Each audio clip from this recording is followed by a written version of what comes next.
ఒక్కసారి కూడా సగం మందికి ఇచ్చిండు, సగం మందికి ఎగ్గొట్టిండు. ఆయన ముచ్చటనే సగం, ఏది చూసినా సగం సగం ఆగమాగం.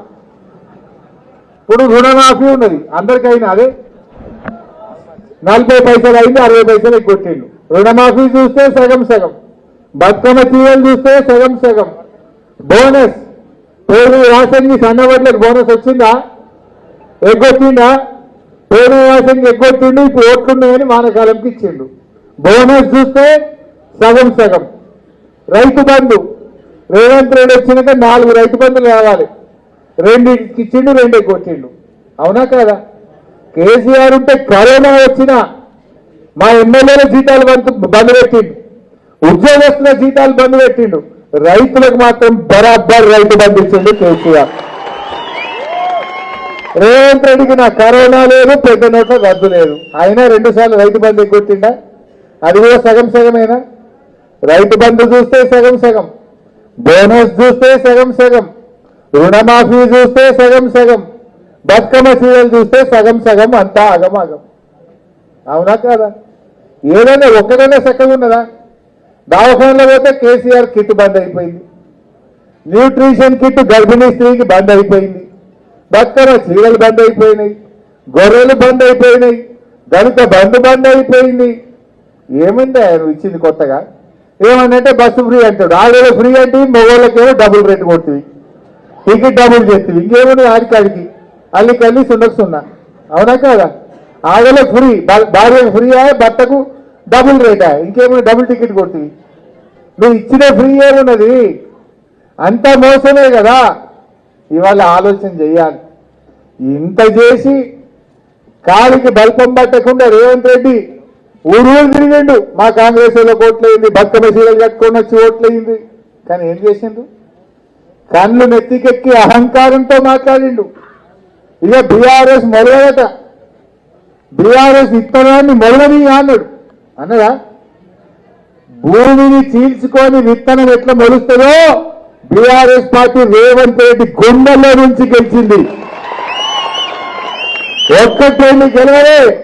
రేవంత్ రెడ్డి నువ్వు విత్తనం మొలవని అంటే నీ గుండెల్లో నుంచి 4000 మంది సర్పంచులు మొలిచింది. బిడ్డ జాగ్రత్త. ఒక్కరు కాదు, ఇద్దరు కాదు, 4000 గెలిచిండు. అరే మా గవర్నమెంట్ ఉన్నాడు, నువ్వు 10 పైసలు గెలవలే. నీ గవర్నమెంట్ లో 40% గెలిచింది ఇవాళ బీఆర్ఎస్ పార్టీ. ఇది దేనికి సంకేతం? మళ్ళా వచ్చేది గులాబీ జెండా, కేసీఆర్ ముఖ్యమంత్రి కాబోతున్నాడు.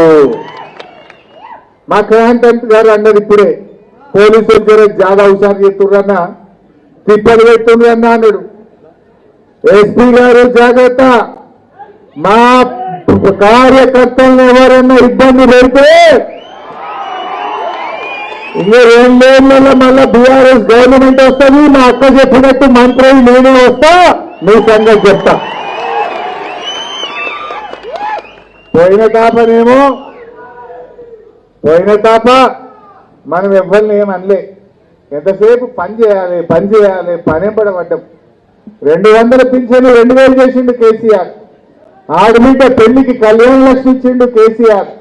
కాంపుకు పోతే కేసీఆర్ కిట్ ఇచ్చిండు.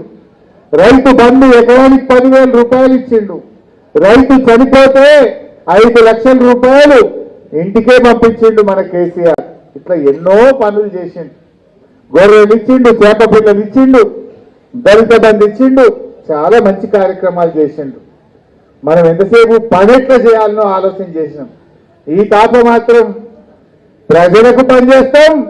ఎవరెవరైతే మా వాళ్ళు తిప్పలు పెట్టిందో వాళ్ళ పని కూడా పడతాం,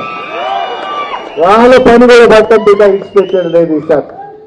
మీరు ధైర్యంగా ఉండండి. అరే తక్కువ మాటనా ఇది?